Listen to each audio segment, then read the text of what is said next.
US is panicking of an attack by Iran on Israel. Biden asked Netanyahu to pull Israeli troops from part of Egypt-Gaza border. This was almost like a peremptory order coming from Biden, who is absolutely now frustrated with Netanyahu for not listening a word he is saying. So Biden, he asked Israeli Prime Minister Netanyahu during their call on Wednesday to agree to pull Israeli forces back from part of the Egyptian Gaza border during the first phase of the hostage release and ceasefire in Gaza deal. Well, you may have missed a lot of things when this news was published. Number one, as I said, this was almost like a peremptory order from Biden. He is absolutely furious with Netanyahu because Netanyahu would not reach to any ceasefire agreement under Joe Biden administration. And so what is happening right now? Well, Joe Biden administration, US military, they are now worried that Iranian attack is coming, and when Iran agreed to delay their retaliatory attack on Israel, they most likely, what it looks like from this phone call, they put a condition on Joe Biden saying that we will not attack Israel, but you have to make Netanyahu agree to a ceasefire deal, which Iran did not see coming, and therefore they called Joe Biden back and told him, what about the ceasefire?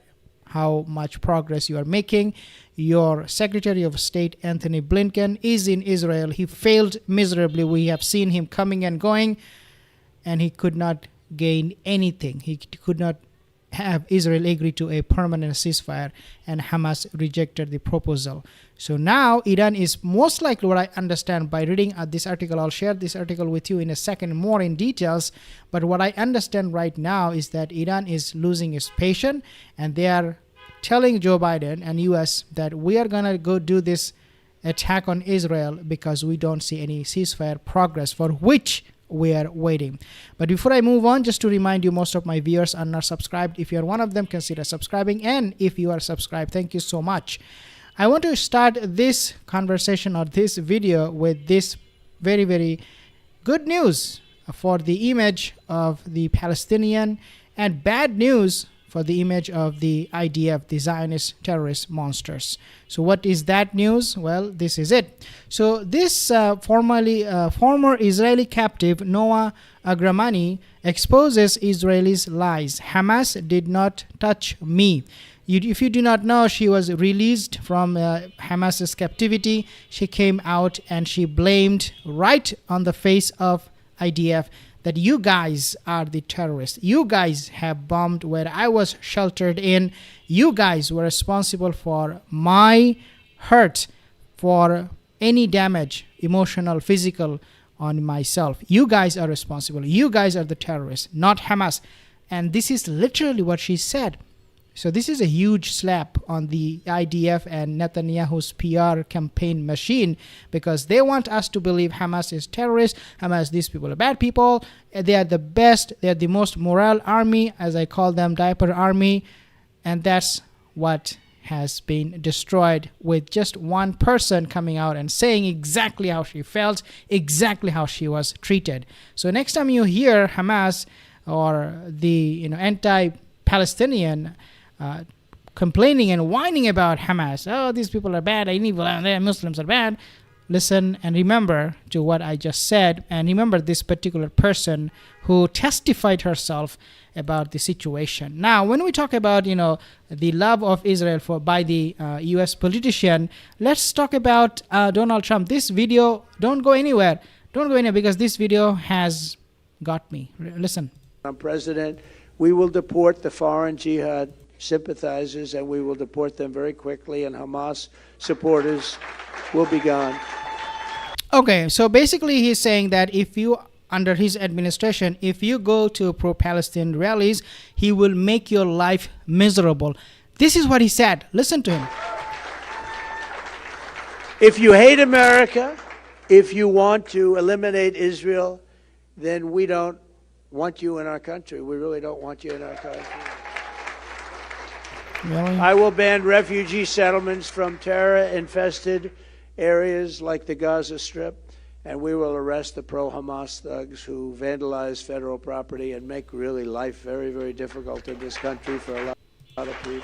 Wow, make their life very, very difficult. So in other words, Donald Trump is already saying what he will do when he's elected to the pro-Palestinian people who are going out to protest, whether you are doing it at a university or outside Capitol Hill, wherever you are.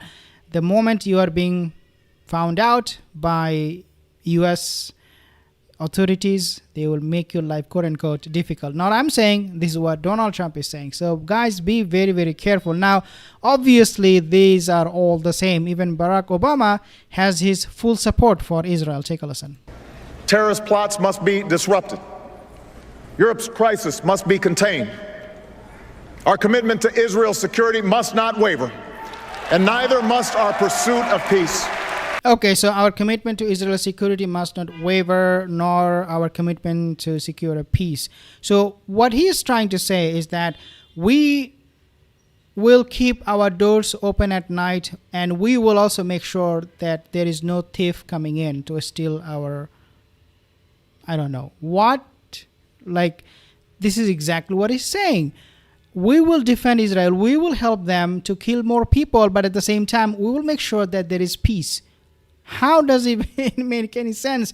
But U.S. politicians, they are very, very hypocritical. We know they cannot come to any term to find a solution to this problem. In fact, the only thing they always paddle with all their lies is that there is going to be two-state solution. There is absolutely no two-state solution. This is absolute bollocks. And this is what they have been parroting to us for the last, how many years now? 50, 70, 80 years. Two-state solution. They don't care about two-state solution. It's up in the air.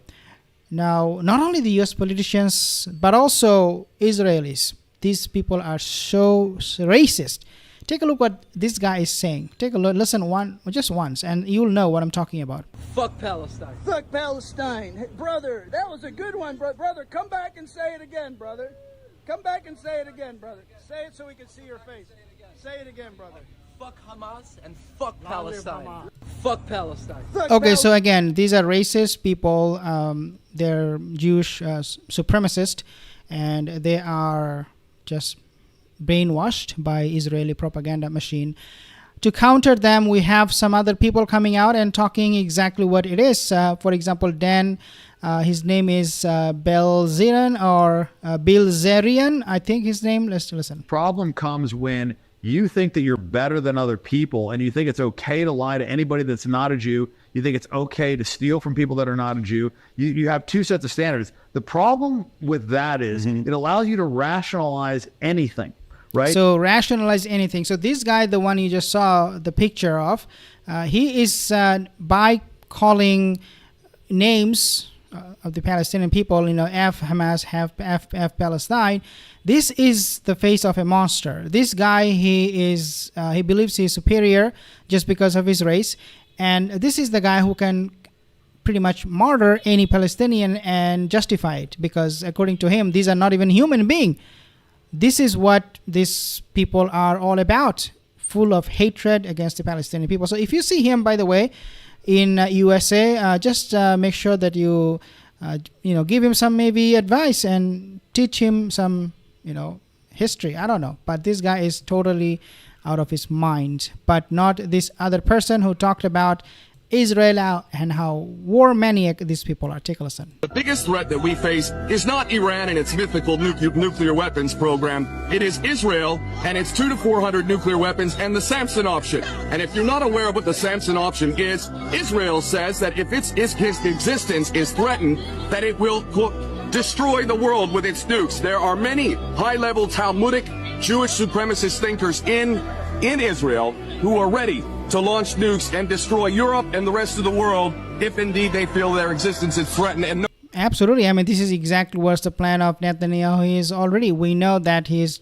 out there to destroy the whole world to save his bunker from nuclear explosion. But this is who Netanyahu has become. So let's talk about this particular article a little bit more, the one that I shared with you in the beginning of this video, and see for yourself how desperate U.S. has become to get a ceasefire deal with Israel, because they are terrified of an attack coming from Iran.